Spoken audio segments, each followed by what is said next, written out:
Welcome to our Sunday specials. Communities displaced by construction of the second runway at the Nnamdi Azikiwe International Airport in Abuja are appealing to the authorities for adequate compensation. The locals say they are not confrontational, but are begging government for understanding and compensation that is commensurate with the value of land and property they will forfeit for the runway's construction. But this is coming several weeks after the land was officially handed over to the aviation authorities for the construction work to begin. Lara Afolayan reports. The Jiwa Kingdom in the Federal Capital Territory has communities in close proximity within Nnamdi Azikiwe International Airport. Three of these communities, namely Angwan Kanu, Kundagba and Jiwa Soho, are now to be displaced by the construction of a second runway at the airport. In October, the federal government was officially handed the affected communities' land measuring 12,000 hectares so the construction can begin. At that ceremony, the aviation authorities assured the locals of due compensation alongside the provision of infrastructure. The contractors were also advised to ensure the community members are engaged as laborers. We have already concluded plans to put so many projects for the Jiwa community in the 2024 budget. A health center is coming to the Jiwa community.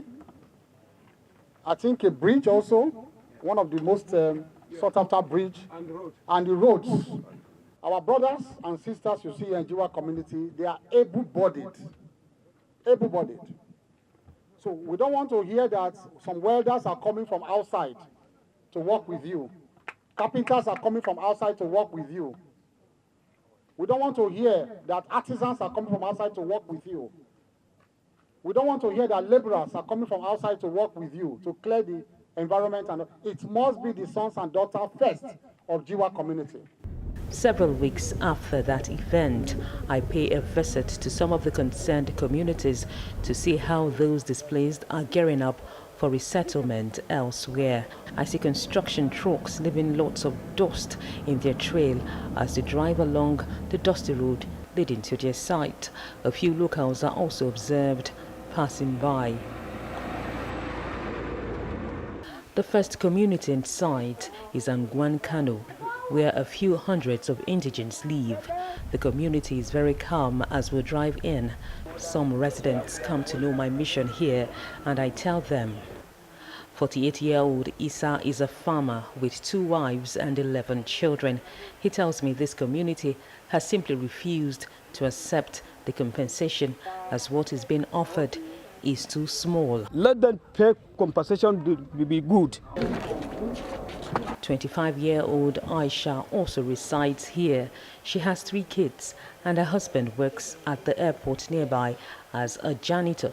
She tells me her family farms several cash crops on their vast farmland, which they now have to lose.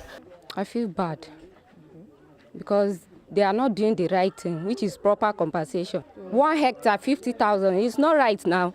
What can 50,000 do for a woman like me with 3 kids?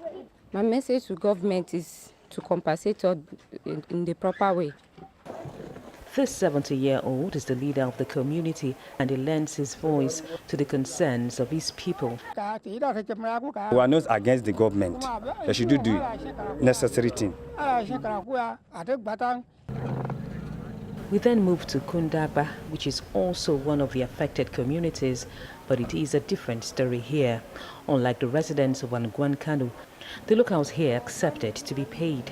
Some who have been credited even show evidence of payment received, but they claim to have been shortchanged, and like Oliver Twist, they want some more.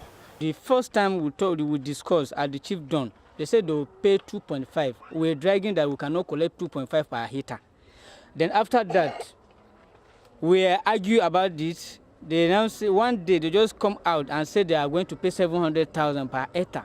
But after we do the capturing, the money was not up to that. I don't like them because the thing where they agree, where they talk, say the one pay us, they not agree pay us like that. We will go do the capturing. After capturing, the alert, they say, will not reach by 700 that per hectare. When they talk, no read that 700,000. This young man, on his part, says he has yet to receive compensation despite being properly documented for payment by the authorities. They've been telling us that they will compensate us with 2.5, but it's not what they are doing. They later changed their price that they are going to pay us 700,000.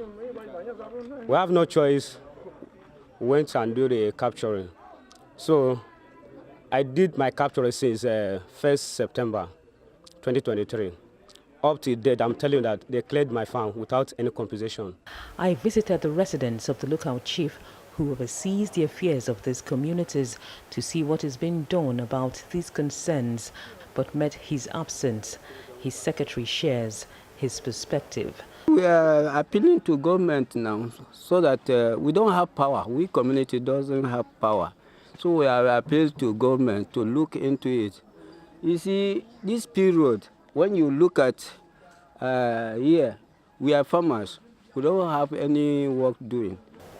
The locals had earlier requested for 2 billion as compensation, but over 825 million naira was eventually approved by government. The locals all agree it is a good thing they are at least being compensated this time, as their forefathers, who were earlier inhabitants of the land where the Nnamdi Azikiwe International Airport presently occupies, were displaced decades ago without compensation.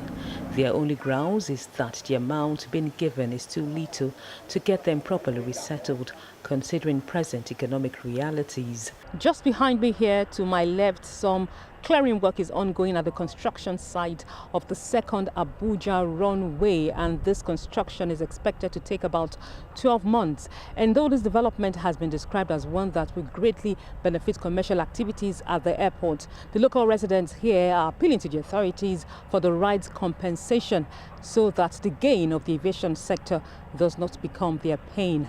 Lara Folayo, TVC News, Abuja.